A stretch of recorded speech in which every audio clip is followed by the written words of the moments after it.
Welcome to Networking RX, a podcast devoted to helping business professionals like you enhance your networking skills in order to become more proficient giving and receiving quality business referrals and improving the overall quality of your life and the lives of those around you.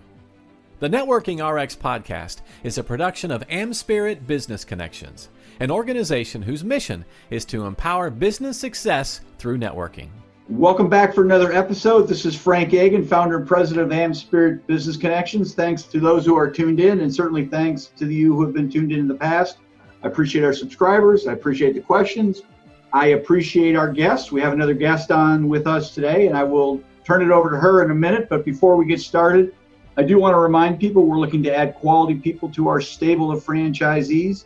This is a unique franchise opportunity, and then it's geared for aspiring entrepreneurs or professionals, and they add that onto what they're already doing. Again, all of our franchisees do something else. For a couple hours in the morning, a few mornings each week, our franchisees operate the AmSpirit Business Connections franchise program. The rest of their week, the other 80 hours that they're working, they're accountants, attorneys, financial advisors, realtors, coaches, and consultants of various kinds. These are all entrepreneurial small business types. If you're interested and would like to talk about this, or if you know somebody, contact me. There's an email in the show notes, or we provide one at the very end of the podcast. As I said, we have a guest with us today, Jory Fisher. Jory, how you doing today? I'm doing great, Frank. Thanks a lot.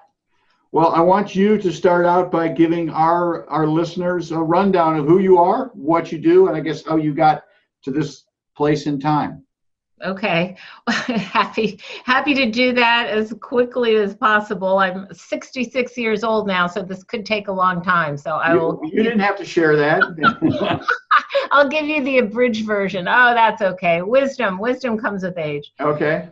So you and I do share something in common. That would be the love of the law. I know some people who are no longer attorneys, and they just are thrilled to be able to say they're no longer an attorney. But I did love it. I really did. And my professional career has taken several different turns. If someone had told me that I would be working from home using the internet and all of that back in the day, I wouldn't have even known what they were talking about. It just sounds so bizarre, right? Who works from home?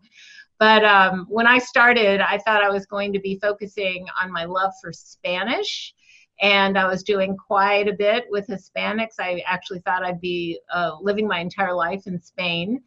But that was a twist that no, I did not do that. I actually used Spanish quite a bit in law. However, I had a lot of Hispanic clients, both in Northern Virginia and in Lynchburg, Virginia.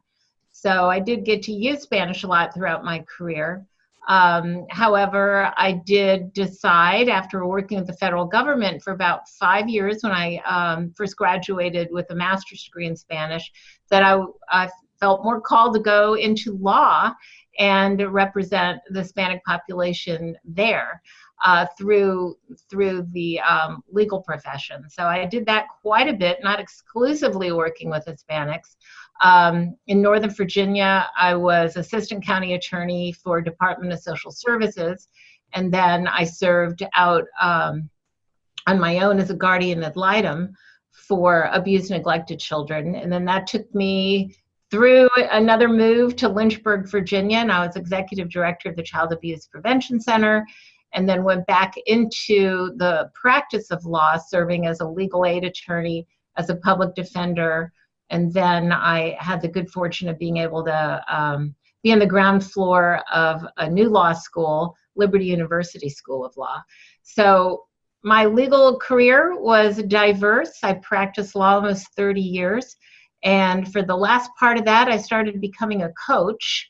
That seemed like the new kid on the block, and it seemed like a good thing for me to use to be able to help my law students just navigating law school and then what they were going to do with their new profession, because they don't really tell us in law school exactly what it takes to be a lawyer, do they? Did you find that, Frank? No, absolutely true. That's absolutely true. They tend to talk to the smart kids, if you will, the big firms and what I tell people who are interested in going into law anymore is, don't think you need to limit yourself to practicing law. There's a world of opportunities out there for people with that education. But they don't talk about all that,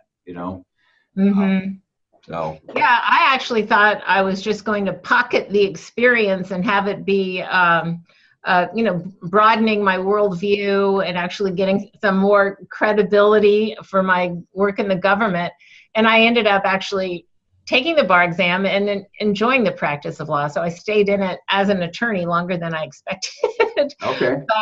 But it was great. And then as a coach, I was able to help my law students. So that was really good. And then because of a health situation, I left the law school and started working from home as an attorney, part-time, but really starting to build my coaching practice. So I was a life and career coach to begin with. And then my husband and I, after our 7 children were all off to college and grad school, we decided to move to the Baltimore, Maryland area from Lynchburg, Virginia. And guess who did not want to take another bar exam or get malpractice insurance again or any of that?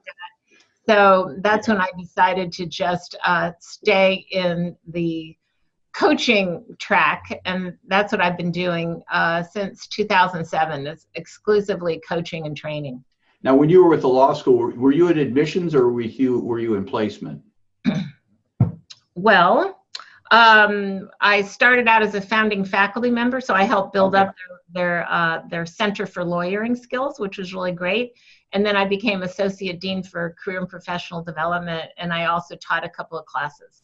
So mainly I was trying to help us get the ABA accreditation, which we got. So again, Liberty University School of Law, it's doing great. I'm really excited about that. But I did serve on an admissions committee. Okay. Mm-hmm. Okay. Yeah. So it sounds like you were kind of not in. I mean, if you were coaching students, you're kind of helping them. Okay, this is. I call it placement. You had a different word for it. Oh, I see what you mean. Okay. So when I studied coaching and got certified as a coach while I was still at the law school, that was more my capacity as Associate Dean for Career and Professional Development, because I was at the law school about 5 years, and the first couple were with the Center for Lawyering Skills and getting the law school started, and then I moved over into Career and Professional Development, and that's where I was really seeing that I could help the students with navigating their law career. Now let's talk about your coaching practice. Who are you? Who are typical clients? I don't want to say, I guess, what's a good referral, or what types of clients are you looking to work with? Oh, thank you. Well, I did transition after I realized what it took in order to be successful out here in the entrepreneurial space, and it wasn't easy, coming from, like many of us do, coming from a situation where I got a paycheck every 2 weeks.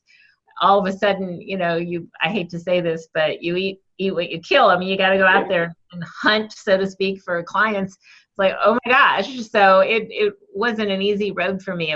It really went against my my personality and experience to be on the hunt for clients. So it took a while, but I ultimately got the hang of it and actually became a business coach. So I've been working with entrepreneurs, people who have to build up their own book of business for a long time now.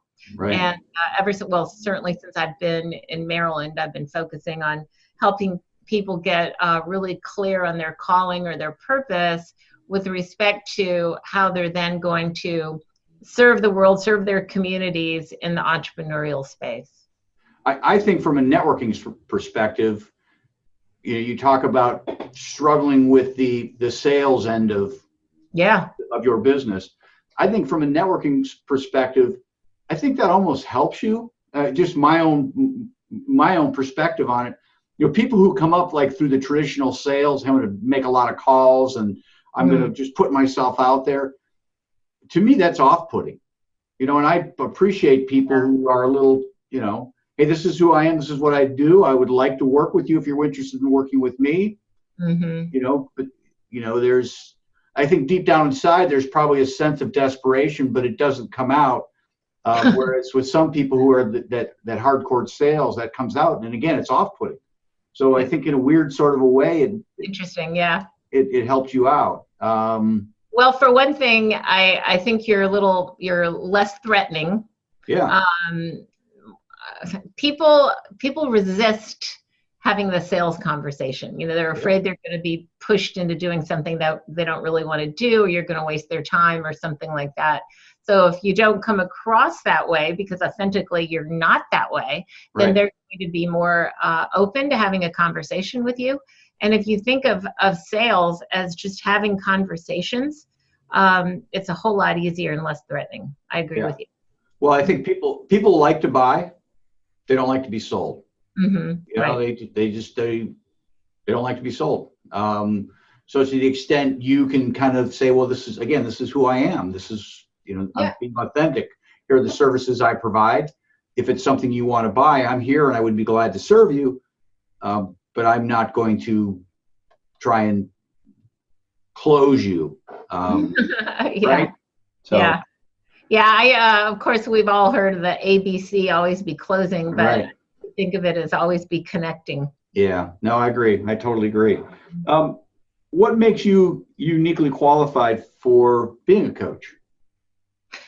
Well, I think, and again, I would imagine this is something that you can relate to in your profession here. Well, for one thing, you're doing podcasts, right? You're interviewing people. But as an attorney, you learn to ask questions. You learn to get to the heart of the matter. You have to. Right. And if you have, I was a trial attorney, and if I had a client on the stand, oh my gosh, I've got to get to the issue, or the judge and the jury, they're going to get bored, lose interest. I might be told to sit down, for rambling. So I was trained to ask questions, and actually that training started back when I was a teenager. Just my dad, whose career was in the Navy, he was a naval officer. Right. He just was a fabulous communicator, absolutely fabulous. And he taught me at an early age to always be ready to ask people questions and get them talking about themselves. And he had learned long ago that if you get someone talking about themselves, like you have me talking about myself right now, they'll be more engaged. They want to talk about themselves, usually most people, than anything else. No, it's true. Yeah, that's very true. That's your father was dead on.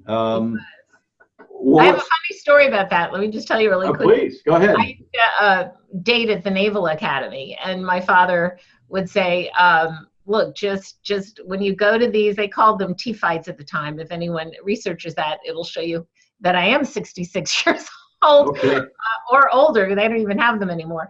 But if you'd be paired up with the midshipmen, and my dad would say, as long as you can go there with 3 questions ready and get them talking about themselves, you're not going to have any trouble at all. So it might be a question like, how did you get your commission? You try to do something a little bit different from where are you from, what's your favorite sport or whatever. And so that's what I would do. I would arm myself with 3 sets maybe of different questions, because you're going to be talking to different midshipmen.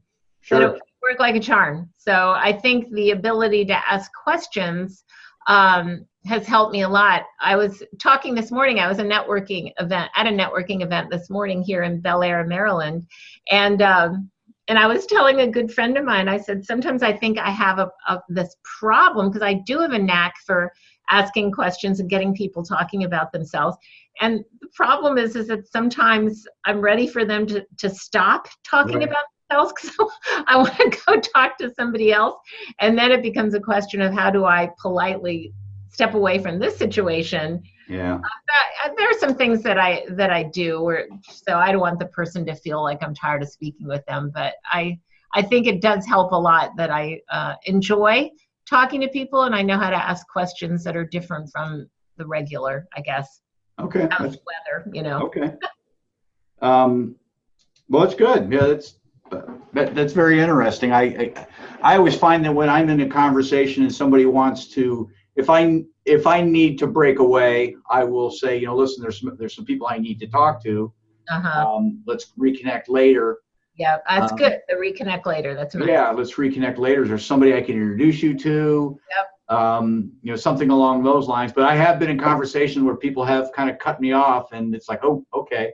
And it's not, I don't feel bad. I realize, you know what? Okay, I was talking too much. We all kind of get it. We all kind of get into that, especially when people start asking about things that are of interest to us. Before you went into that story, I was going to ask you about underutilized skills. Yeah, I mentioned earlier that I was fluent in Spanish. I would like to think I'm still fluent. I think with a glass of wine, my fluency gets better.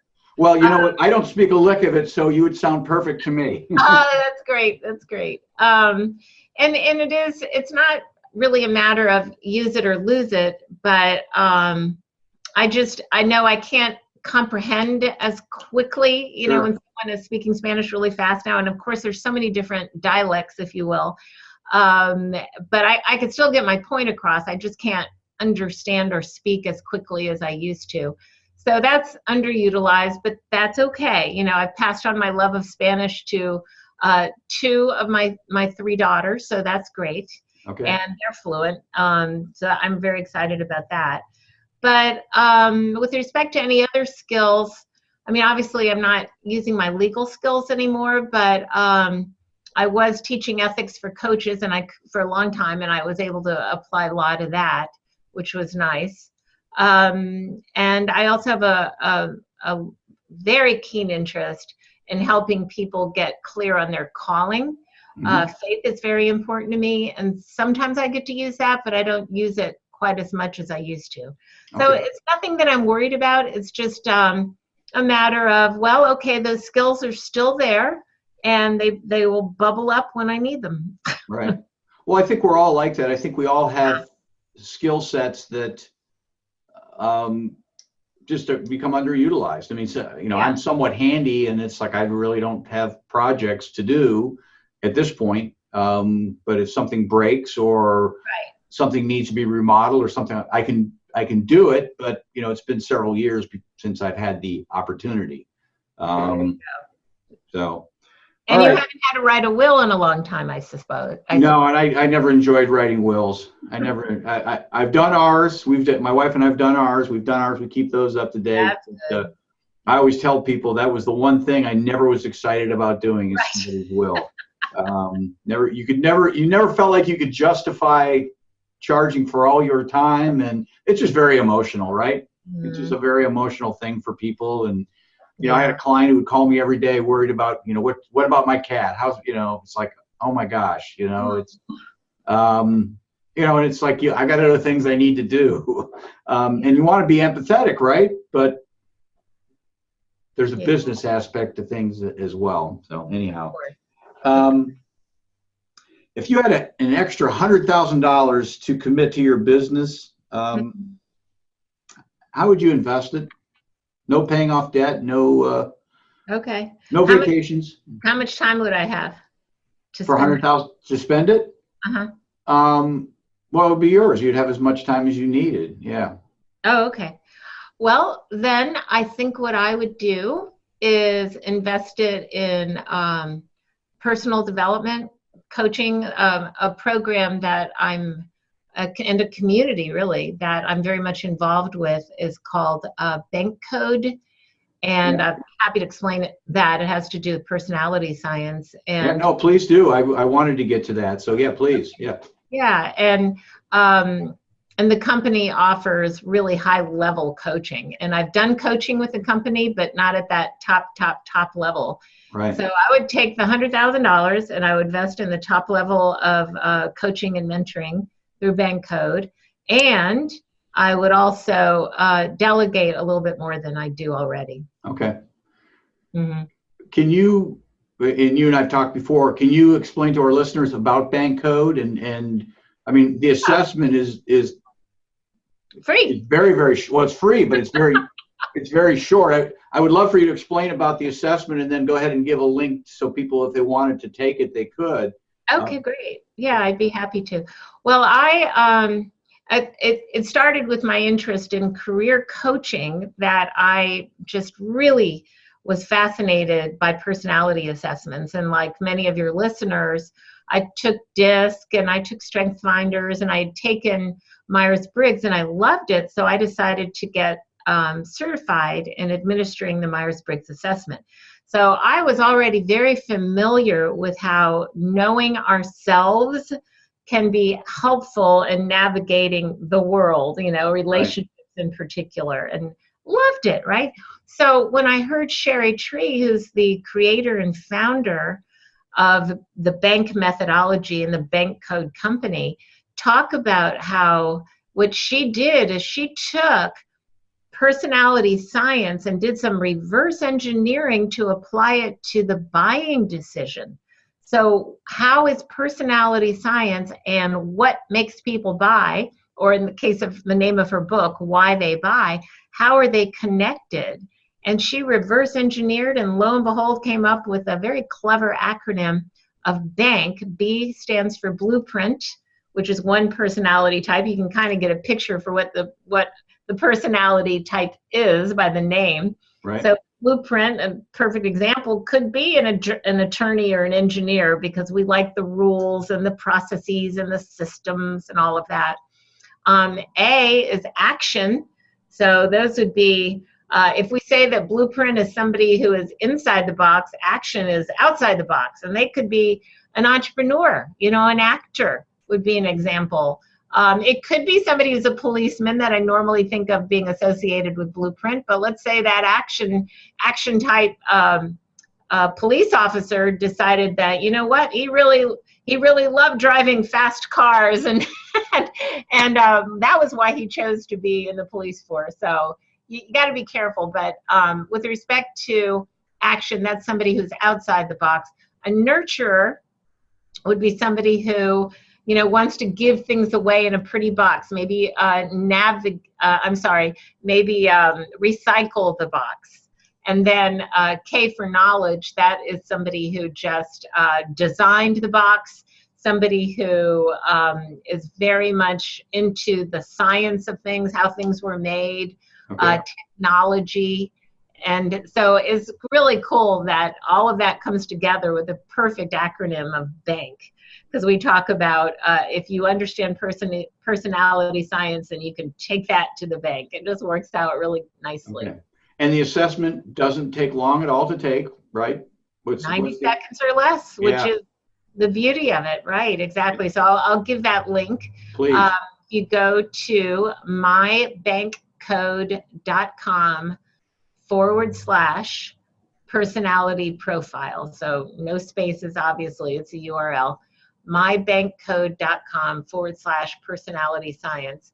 And you'll be invited, again, no cost, you'll be invited to put values cards in order, with the most important values first and the least important last, and then you have to decide what to do with the two cards in the middle. Most people have the most trouble with that. Yeah. It will give you a lovely personality profile. Mm-hmm. What I liked about the assessment was that it was fast. I mean, some of these assessments are so long, and it's like, oh my gosh, the questions are very similar. What did I say before? And you seem to waste a whole lot of energy trying to.